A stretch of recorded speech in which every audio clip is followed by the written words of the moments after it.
మిగతా కొంత తెలివిగా ఆలోచిస్తున్నారు ఇన్వెస్టర్స్ కూడా.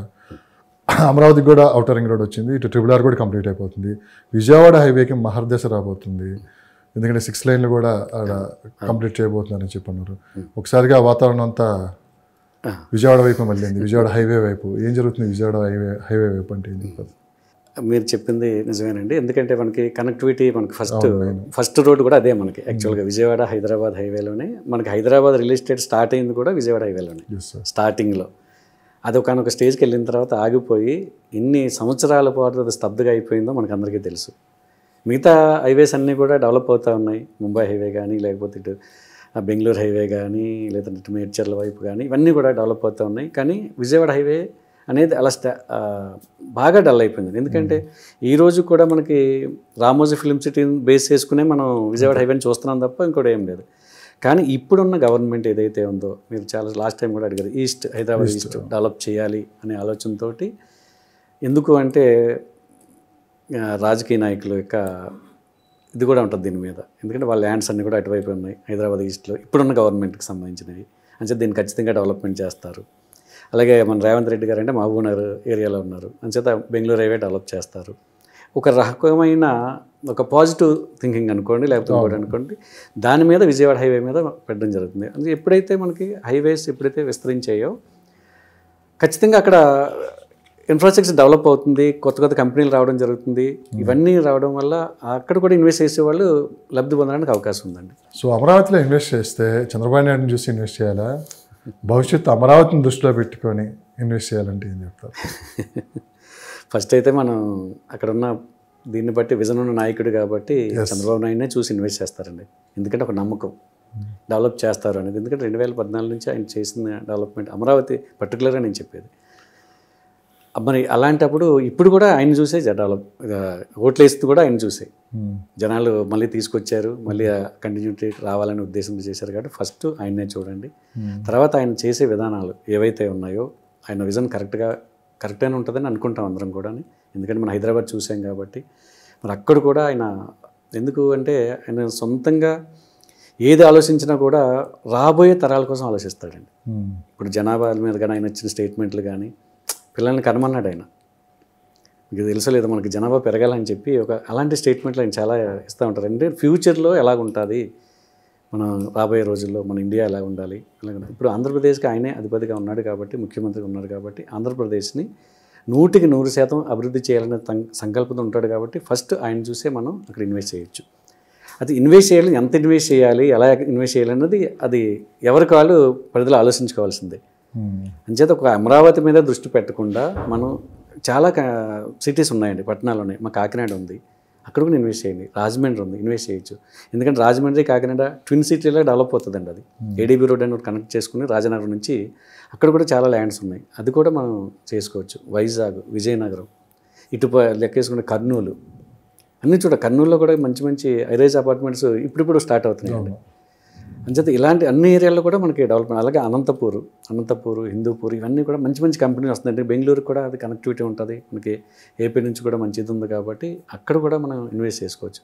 అందరి దృష్టి కూడా అమరావతి అని చెప్పి అక్కడ హైప్ క్రియేట్ చేసో లేకపోతే అక్కడ డిమాండ్ క్రియేట్ చేసి రేట్లు పెంచుకోవడం వల్ల ఇన్వెస్టర్స్ లాస్ అవుతారండి. సాధారణ హైప్ ఎవరు క్రియేట్ చేస్తారు సార్?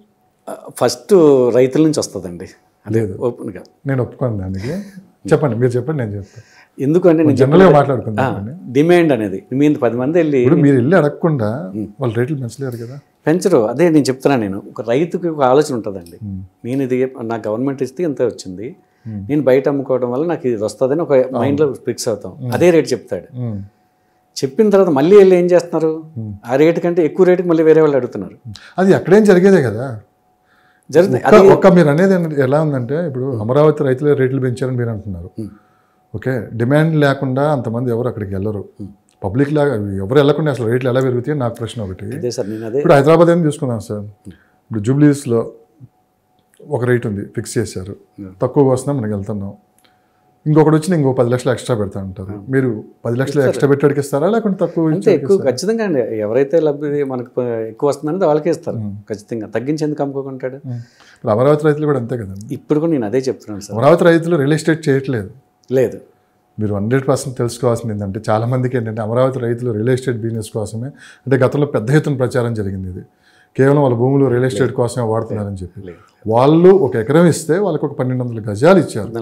అంటే వాళ్ళ ల్యాండ్ వదులుకొని, వాళ్ళ ఉన్న సొంత ల్యాండ్ వదులుకొని కొంత తీసుకున్నారు. అది అమ్ముకోవటమా లేకపోతే వాళ్ళు వాళ్ళ దగ్గరే ఉంచుకోవడం వాళ్ళ ఇష్టం. అది మీరు చెప్పింది స్క్వేర్ యార్డ్స్లో మీరు మాట్లాడేది. అవును, ఏదైతే ఆ పరిధిలో ఉన్నదో వాళ్ళకి గజాల లెక్కనిచ్చింది, వాళ్ళు 10 రూపాయలు ఎక్కువ వచ్చిన దానికే చెప్పుకుంటారండి. వాళ్ళు ఇబ్బంది ఉంది. అక్కడ కొనేవాడు కూడా అక్కడికి వెళ్ళి కొంటాను, నాకు నువ్వు ఇస్తానంటే ఈ రేట్ ఇస్తానని చెప్పి అడిగేవాళ్ళు ఉంటారు. దాన్ని తప్పు పట్టలేదు నేను. కానీ ల్యాండ్ రూపంలో ల్యాండ్ లాట్స్ ఉన్నారు చూడండి. అంటే ఇప్పుడు ఉన్న పరిస్థితుల్లో మొన్నటి వరకు 1,50,00,000కి బతిమాలి ఇస్తానన్న వాళ్ళు, అంటే వాస్తవాలు మాట్లాడతాను, నిజాలు మాట్లాడుతున్నారు. ఇప్పుడు ఖచ్చితంగా ఎక్స్పెక్ట్ చేస్తారు వాళ్ళు 3 లక్షలు వస్తే చాలు అనుకోవచ్చు. డబుల్ వచ్చింది కదా మనం ఇవ్వచ్చని సాటిస్ఫై అవ్వచ్చండి. కానీ 10 కోట్లు చెప్తున్నారండి, అది 8 కోట్లు చెప్తున్నారు. దానివల్ల ఎందుకంటే అభివృద్ధి ఆగిపోతుందండి. ఆగిపోవడం అంటే ఇన్వెస్ట్ చేసేవాడు కూడా చేయలేడు. 8 కోట్లు 10 కోట్లు పెట్టి కొనేవాళ్ళు ఉంటే కొనొచ్చు. డెడ్ అయిపోయినా పర్లేదు, నాకు 10 కోట్లు పెట్టినా నాకు 100 కోట్లు అవుతుంది అని ఆలోచనతో ఉన్నవాడు కొనొచ్చు. సో అక్కడి వరకు ఆలోచిస్తున్నాడు, అమ్మో మరి ఏంటి అనేది. అంతే కదా. అప్పుడు ఆ రేట్లు ఎందుకంటున్నాను, 3 కోట్లు అనుకున్నాను, అందరికీ ఉపయోగం ఉంటుంది. అది నేను చెప్పేది తప్ప రైతులు ఏదో బిజినెస్ చేస్తున్నారనో లేకపోతే ఇంకోటి లేదు, మీరు అన్నారని కాదు. బేసిక్గా వాళ్ళ మీద ఒక ఎలిగేషన్ తీసుకొని వచ్చారు ఆ టైంలో. లేదు లేదు, ఎందుకంటే 1640 రోజులు ఏకదాటిగా నిరాహార పాపం. ఎందుకంటే వాళ్ళు ఎన్ని ఆశలతోటి అమరావతి మన దగ్గర వస్తుంది, రాజధాని మన దగ్గరే ఉందని చెప్పి త్యాగాలు చేశారండి వాళ్ళు.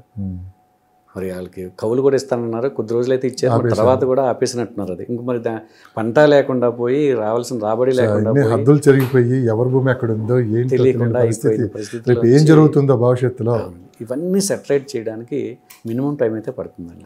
రైట్, ఇది పాయింట్, అసలు పాయింట్ మెయిన్. ఎందుకంటే ఈ రోజుకి ఈరోజు అడాడుగా వెళ్ళిపోయి ఏదో జరిగిపోతుంది అనుకొని కంగారు పడే ఆలోచనతో ఇన్వెస్ట్మెంట్ చేయొద్దు. ఒక 2 years వెయిట్ చేయండి. చాలామంది అనొచ్చు, వెయిట్ చేస్తే అప్పుడు రేట్లు పెరిగిపోతాయి కదా, అప్పుడు ఎక్కడ ఇన్వెస్ట్ చేస్తాను. నేను చెప్పేది అది, మన దగ్గర ఉన్న 10 లక్షలు రేపు 2 సంవత్సరాలైనా 10 లక్షలు 20 లక్షలు అవుతుందేమో, లేదంటే 15 లక్షలు అవుతుందేమో. అప్పుడుకున్న రేట్లలో మీరు అమరావతి గురించి ఆలోచించకుండా, ఆ సరౌండింగ్లో ఆలోచించకుండా కొంచెం దూరంగా వెళ్ళండి. రేట్లు అయితే తగ్గవు, తగ్గదండి. మీకు ప్రపంచవ్యాప్తంగా ఉన్న భూమి లిమిటెడ్, మనం ఎన్నోసార్లు చెప్పుకుంటా ఉన్నాం, అందరూ చెప్పేది అదే, ల్యాండ్ ఈజ్ లిమిటెడ్. జనాభా పెరుగుతూ ఉంటారు. ఇప్పుడున్న జనాభాకి రాబోయే రోజుల్లో ఇన్ఫ్రాస్ట్రక్చర్ వచ్చిన తర్వాత కంపెనీలు కానీ, ఐటీలు కానీ, లేదా ఇంకోటి కానీ, ఎందుకంటే అన్ని రకాలుగా చేస్తూ ఉన్నారు కాబట్టి జనాభా పెరుగుతారండి. కంపల్సరీగా వస్తారు బయట నుంచి కూడా. వచ్చినప్పుడు వాళ్ళకి సరిపడా డిమాండ్ అయితే ఉండాలి.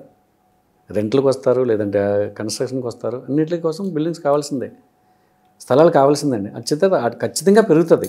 రెండు రాష్ట్రాల్లో ముఖ్యమంత్రులు మారిపోయారు.